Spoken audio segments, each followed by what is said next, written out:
Welcome to the Unconventional Investor Podcast. I'm your host, Michelle Moses, certified financial planner, licensed realtor, and founder of Me Financial.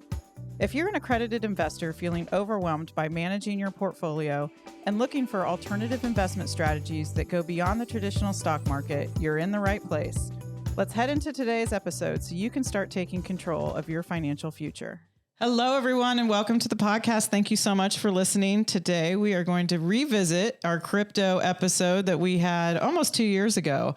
I cannot believe it's been almost 2 years. It was episode 6 of the podcast. Wow. Yes. So we've come a long way. I got Andy Woodward here to talk about it, and he has been on 4 times, I think. So a few episodes. Yeah, I think this is probably the 4th time. Yeah, you've been on here. And Andy is a software developer, and he is my friend, and he is very into crypto, and he understands how payment systems work. And we thought it would be very timely for him to come back on and give an update on what's going on in the world of crypto, because it has surpassed my knowledge for sure. There's a lot going on that just takes a lot for, the layman to understand. So I'm excited to hear what you have to say about it.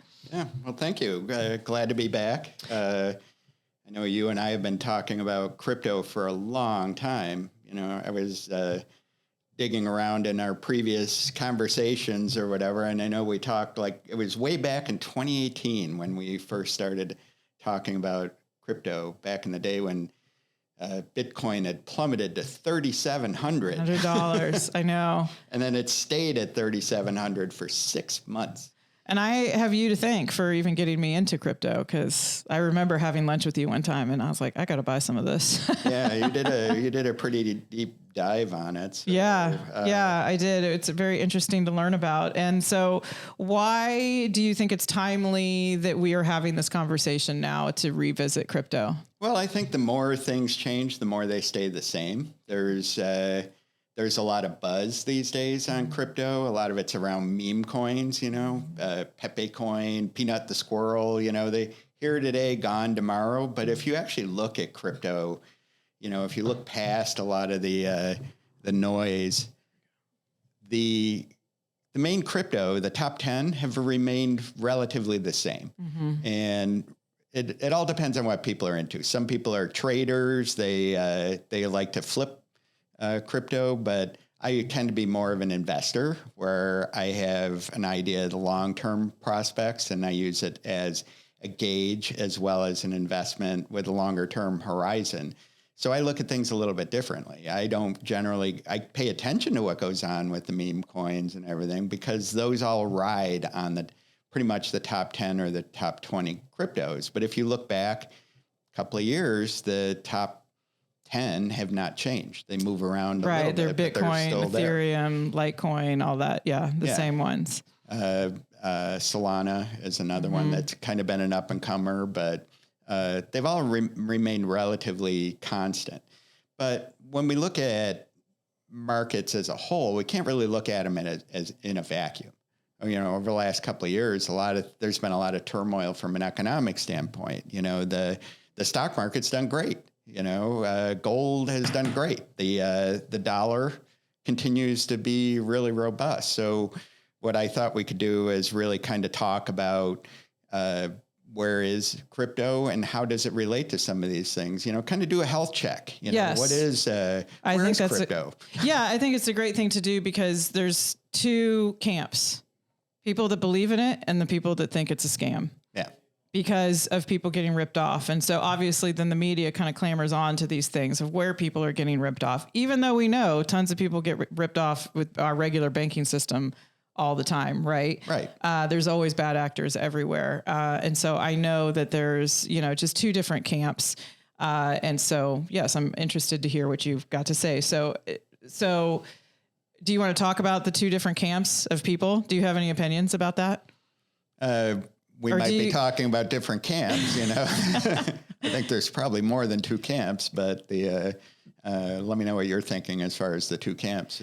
Well, no, just the camps of the people that think that it's a scam. They think it's made up. It's a total scam. I would never, it's a Ponzi scheme, that you hear all that kind of stuff. And then there's the people that are all about it and believe in it as a long-term solution. And some of people think that we should, get rid of our dollars, our fiat currency, and, go to crypto because it's, quote unquote, more secure. I would love to hear you're probably just more of a middle of the road guy.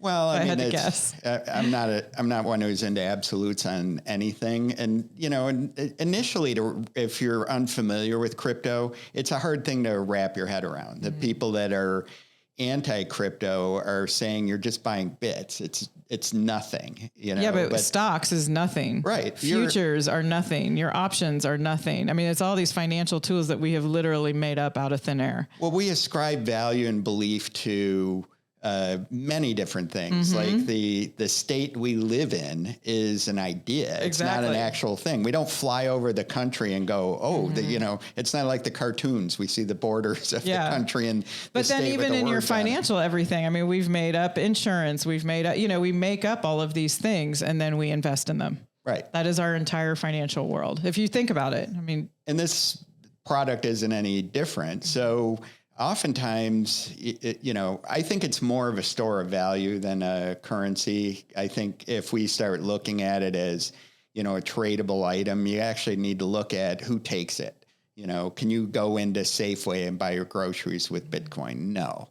But is it a store of value? Is it one of those things that appears on stock market or financial news as having a particular value? Yes, it is. And I could see how it would be a great store of value if you are an international traveler, if you have international family, that sort of thing. It makes your banking that much easier if you can convert into a coin, send that over a wallet anywhere in the world, and obviously then exchange it for whatever currency that you have. Or even bigger picture, there's a lot of broken economies right now, whether it's Venezuela or Argentina or Turkey or Lebanon or Ukraine. Those are economies that have people that are willing to work, but are dealing with broken, closed economies. So cryptocurrency allows people in those economies to still participate. So as a software developer, I still do business in some of these areas where I'm able to engage with developers and they're grateful for the work because they're being able to be paid in a hard currency versus, a currency that's subjected to the whims of a dictator or extreme inflation. Mm-hmm. And so they're happy to work for Bitcoin or whatever you end up paying them in. Yeah, absolutely. But it also allows us to reach a particular market that would be difficult for me to go, all right, I need to actually convert this to, Argentinian dollars or something to that effect, where I can just go, do you accept Bitcoin? And we come up with an agreement and off we go. Yeah, makes it a lot easier. So I think there's a lot of opportunities from an economic participation standpoint. And that's been a thesis that I've had for a long time. And you're saying more worldwide economic participation. Yeah. And for that, it totally makes sense. And then you go, but then what about the bad actors or, things like that, as just a normal person, with our media, and that's what you tend to go to. So it's cool that you're able to do that, but then, am I going to be traveling somewhere that I would want to use Bitcoin and then I'm not, privy? I know that you use all these secure ways of doing all of your phone numbers and emails and all of that, but not everybody does that. And so I just think, well, if I would be somewhere, would I accidentally get ripped off just because I don't know the system that well, Well, you're just as likely to be pickpocketed in a in a transit area or something to that effect. So, there certainly Bitcoin doesn't obviate the need for being aware of your surroundings and what's going on. And it actually adds it from a digital standpoint, being, keeping your password secure and actually looking, is this email valid or, but there's stuff going on right now where people you wouldn't think were being caught by that or being caught up in malware or something just because they clicked on the wrong thing. So that's kind of another layer that people need to overall personal cybersecurity, just being aware for of what anything. they're doing. Yeah. Because that's probably what you hear about more than anything when it comes to crypto is, you're going to get ripped off. And, but, you hear of people losing their ATM pin or their credit card or their But it's just because we're used to that. Right. And so now it's more that this is news because it's new and we don't know about it. And so then when you don't know about things, you tend to think bad things. But it is new, but it isn't. It is new related to the overall, like, writing checks using credit cards and things like that. So crypto has only been on the scene for less than 20 years. But it's also been around for a number of years. So it's actually really kind of tried and true. And it's a multi-trillion-dollar prize for somebody to knock it down. The crypto market's over $2 trillion at this point, and largely concentrated in a handful of cryptos. That's a big, tasty prize for hackers, and they have not been able to break it, especially the granddaddy that you talk about, which is Bitcoin, has been around a good long time, and they're not fiddling with it. And so far, it stood the test of time, which needs to give it some props, some credit for that. Okay.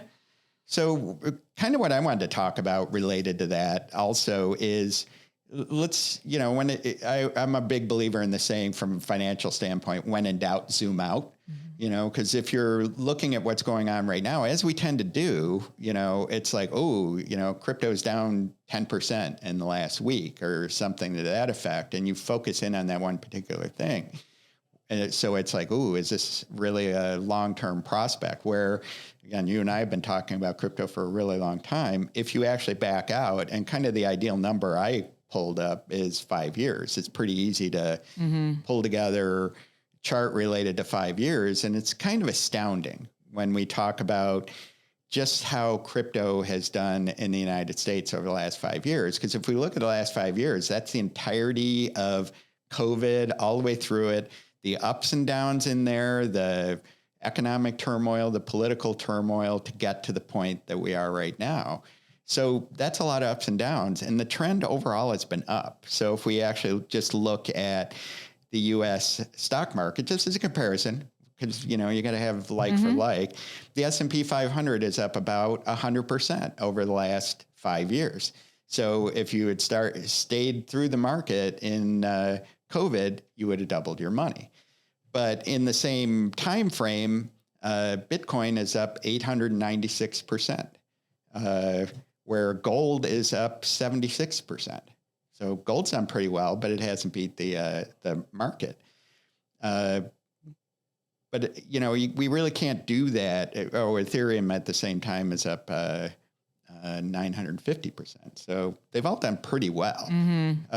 If you zoom out and look at the bigger picture and kind of ignore some of the FUD, it's actually been a really good long-term holding through a lot of turmoil. Well, and I think when you own it and you follow it, that is what cracks me up, because you'll see, Bitcoin took a dive today.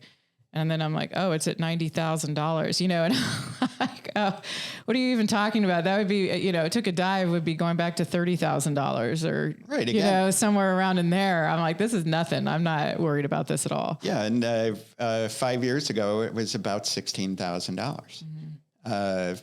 So yeah, pretty significant increase.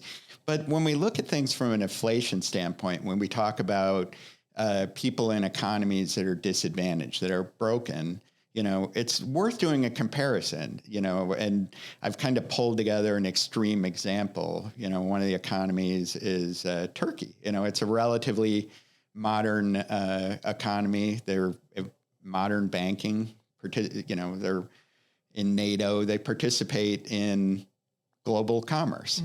Well, our peak inflation in 2022, where our inflation peaked over the last 5 years, was 9%.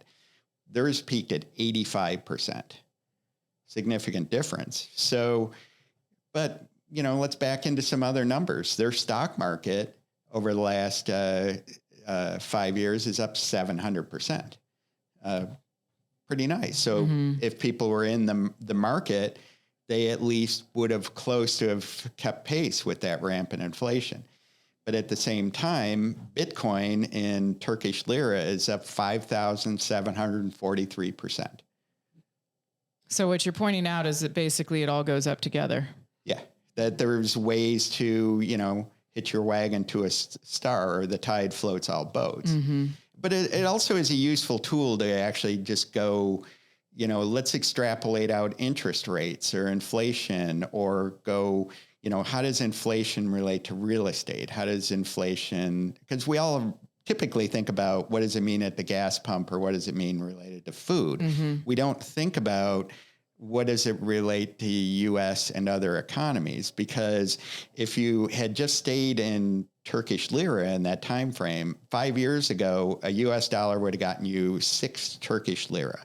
Now it would get you 36. So if you were in currency in that time frame, you would be taking an 84% loss.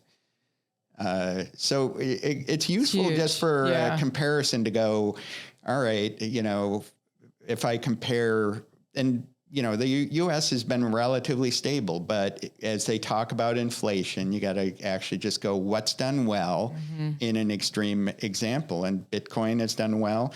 Gold, by comparison, is up 933%. Well, and if you look at the real estate market too, if you're in the real estate market, so basically what we're talking about is if you own the assets during inflationary periods, then you're going to make money. Yeah. So one of the lessons here is, when facing inflation, is probably don't get out of the market of some sort. Having asset diversity is still very important in times of inflation. In a lot of ways, it's more important. There's going to be a lot more oscillations and volatility as there is right now in the markets. But overall, again, if you, when in doubt, zoom out, if you start looking at the bigger picture, holding on to assets like real estate's done over the same time period has done extremely well. Mm-hmm.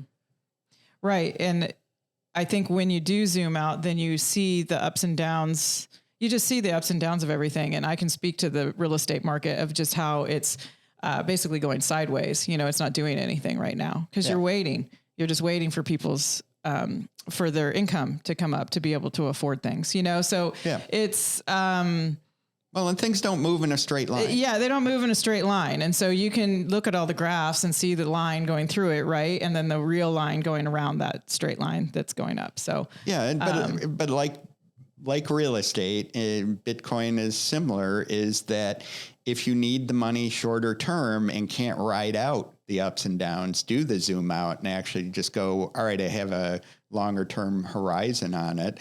If you're going to get freaked out, maybe don't put, it's like measure your risk, it's like put in the amount that you think is appropriate, that you're willing to ride out the ups and downs in order to make the long-term picture actually come to fruition. Exactly. Yeah. And I think anybody that's read any financial books, it's always better to buy the assets and hold them. And, it's just like stocks, just take all the risk, and that's the way to make the most money. That's a really interesting way to look at it, of comparing all of the, with Turkey and. Yeah. Well, since a lot of my work is international, and, my business partner, he's international, and he's done well just keeping his money in the U.S. He waits until the very last minute until he needs money elsewhere in order to pull money out, just because it's worked really well. Mm-hmm. But it also forces us to actually look at things from a global macro standpoint. And I think it's something that we need to consider in an asset that moves with other assets, or it can be a hedge. And that's the part of the point here, is Bitcoin's been a fantastic hedge against inflation risk in some of these economies. So do you think Bitcoin is mainly U.S. based? Like a lot of the movement of it is U.S., or is it really a global coin? Or I want to say Bitcoin and Ethereum. Let's put, since those are the two biggest ones. I really do think those are more global. There's other cryptos like XRP, which seems to be very domestic.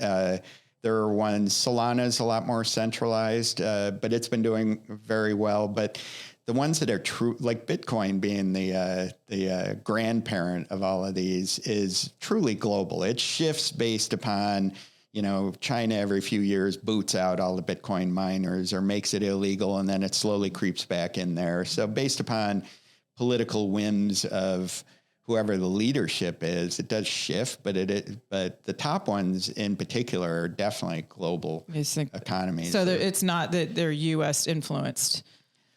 Well, I mean, I'm sure there's some influence, but you know what I mean? Like our stock market is U.S. influenced versus if we were to go through a recession and people were needing to pull their money out to spend their money, right? And that makes the stock market go down more.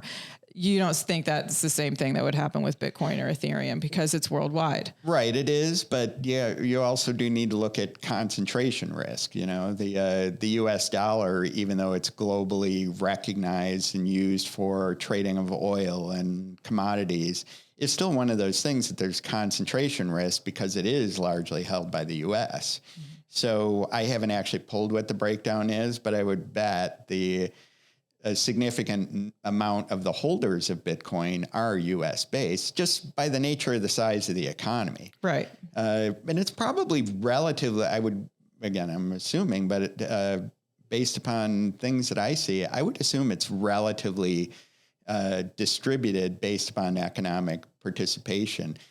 And the encouraging thing is some of the economies that are on the low side, the developing economies, seem to view it as an opportunity to actually participate globally. So they're looking at things in favor of crypto over something like the US dollar, or including it in a basket of currencies. So they're not sharing that concentrated risk. They can diversify a little bit.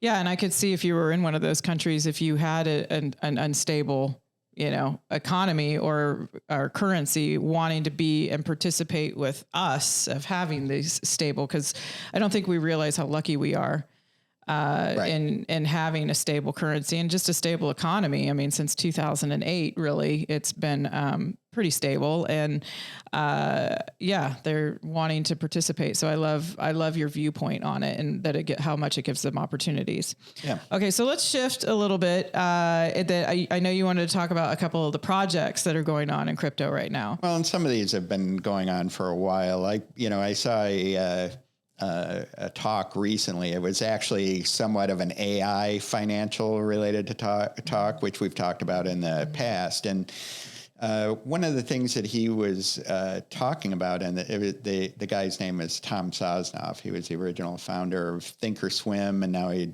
runs Tastyworks as his latest one. Interesting guy, terrible at naming products, but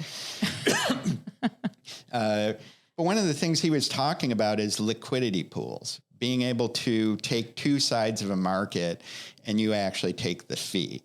So there are continual swings from US dollars to Ethereum or Bitcoin, or between Bitcoin and Ethereum. So what it allows you to do in liquidity pools is take both sides of that particular market and keep one person take the both sides. Yeah. Okay. So you put in an equal amount by dollar value of Ethereum and Bitcoin, for example, and then you keep the fees as people go back and forth. There are risks, but there's I've been in the product that does this, or the system is called Uniswap. It runs on Ethereum.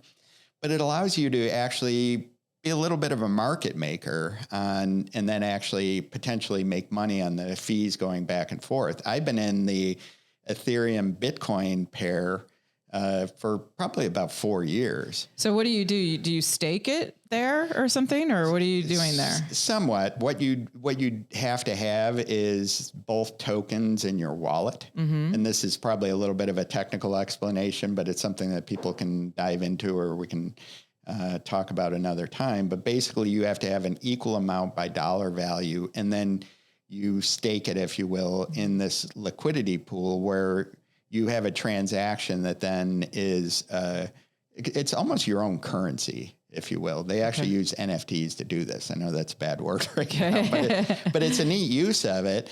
And then you can see on a real-time basis how much you're collecting in fees, and then also what there is in the way of slippage, because sometimes Bitcoin's really popular. So people will be moving out of Ethereum and buying more Bitcoin. But then I've noticed over the last 4 years, it swings back and forth. So sometimes I have more Bitcoin, sometimes I have more Ethereum, but either way, I'm winding up collecting about not including the appreciation in the assets, about 7 or 8% per year just in fees in this currency pair. So I'm not understanding why you're getting a fee. So you're basically giving Uniswap, not giving them, but you're like kind of loaning them and putting it on their platform. It's kind of like if you when you travel internationally and you go to one of those exchange places and you convert your US dollars to British pounds or euros or something to that effect. Take a look at the fees that they actually charge. Right. You know, if some of them are charging upwards of 3, 4, 5% in order to do those currency conversions. So this is the same thing. So you having a little bit of Ethereum and a little bit of Bitcoin that you put up on this, you get the currency conversion fee. Okay. So what Sosnoff was talking about is the potential for these pools to exist in, let's say you own a lot of Disney stock. So the conversion of Disney stock to cash and back and forth, being able to eventually provide these liquidity pools in a variety of different things. But would Bitcoin or Ethereum ever not have a liquidity? Would they ever have a liquidity problem? Potentially. Really? Yeah. Okay. Like anything, like if something happened, and this is where the risk is, if something happened that really discredited Bitcoin, then and everybody was trying to get out. Everybody was trying to get out. Then the next thing you know, you wind up with a lot of Bitcoin and not a lot of Ethereum. Right. Or if you're doing US dollars to Ethereum, so you're providing an equal amount of both, and Ethereum is really blowing up. Like it's become really popular. And this actually happened to me when I was experimenting with this. Then it's you like lost all of a sudden it blew Ethereum. up. So instead, all of my Ethereum got converted to cash.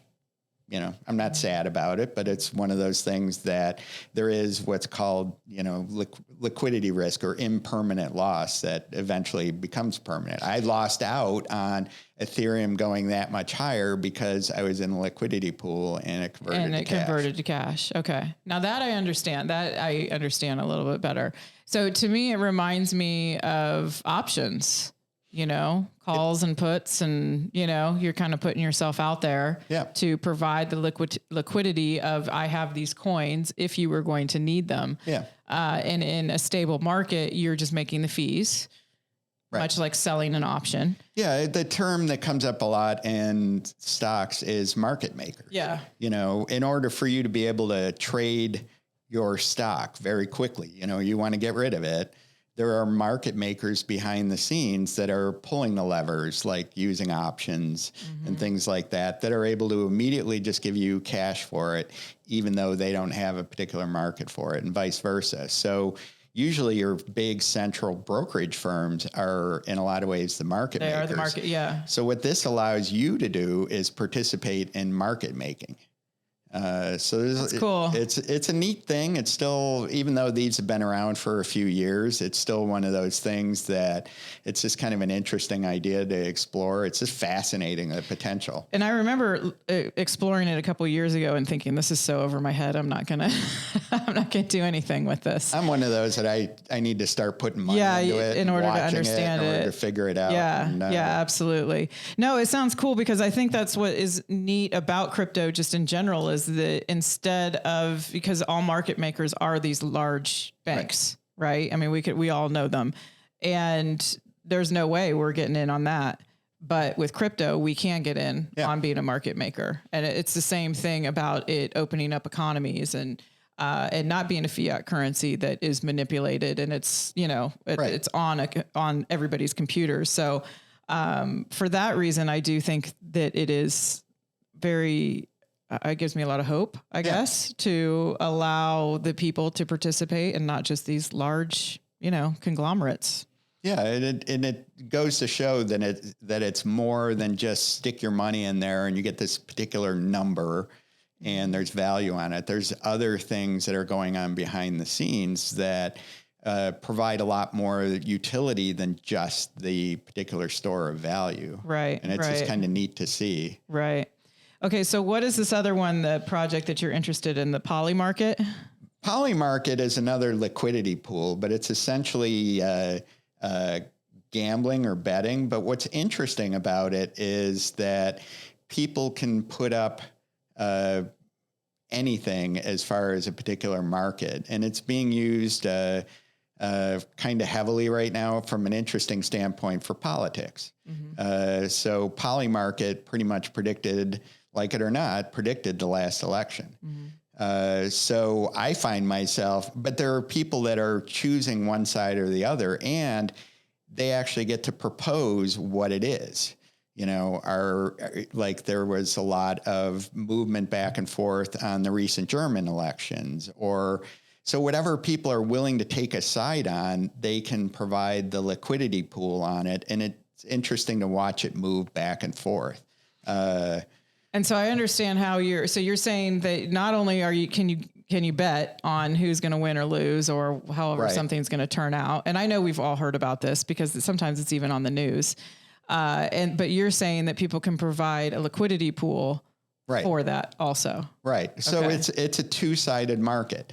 So in any one thing, it's a yes, no thing. Is it this person going to win? Yes or no, or, choose from the particular ones. And then it's a percentage adding up to 100%. So if the one you actually want to put money on is 30%, then there's a potential to make 70% back if that actually works out that way.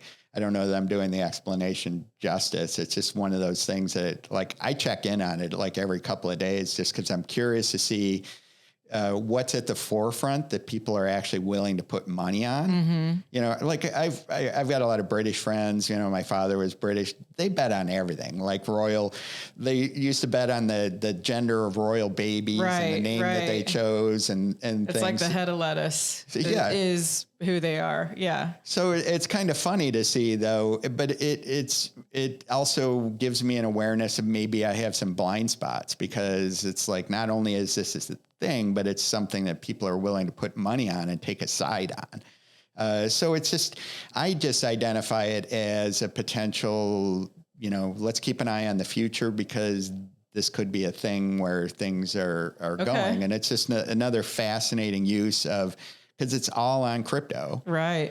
And it's another fascinating use of what it can be used for. Networks. Yeah. So again, they're more than just a store of value. I'm not saying people go out and go gambling. You're just saying that this is something that's coming out, something new. Right. That has come from it. And that's how we all learn about investments and markets is first you got to watch them. And dabble. Yeah. Dabbling in it and understanding the logistics of it. So let's wrap this up because I want to know your opinion because I did start it out with there are the yes and no people on crypto. Do you see, because when you log into any finance website, you see now Bitcoin as something that's listed next to the S&P 500 and, next to some of the indexes. Do you see it just continuing that way? Yeah. That it is just going to be like gold? I think so. It's going to be another asset that we can invest in, which I think is needed because not as many companies are going public. And so it's not like our stock market has been growing at the pace of our wealth. And and the real estate market is seeming to be kind of, I wouldn't say tapped out, but there's a lot of real estate investors, right? Sure. Compared to 20 years ago. And so to me, I'm glad that we have this other outlet because we have all of this wealth that's growing and growing and growing. And we're going to continue to need new financial tools in order to make money so that people can be diversified and they're not just invested in, one or two things. Yeah, absolutely. And there are a lot of ways to invest in Bitcoin if you're not so, there's everything from, the centralized exchanges like Coinbase, for example, to they're traded on the futures market. So you can, if you're into futures, you can actually trade Bitcoin futures. There's ETFs for it. So these are so big and well established as far as institutional players go that there are a lot of vehicles to actually use to invest in it if if you're interested about direct investment. Yeah. And then, so do you see it going anywhere else? Like, is there anything else that I didn't cover that you see it, a place that you see it going? No, I think we covered it. It's just, it's kind of interesting that it's a recap a couple of years later. The more things change, the more they stay the same. The top players are the same that they were a couple of years ago.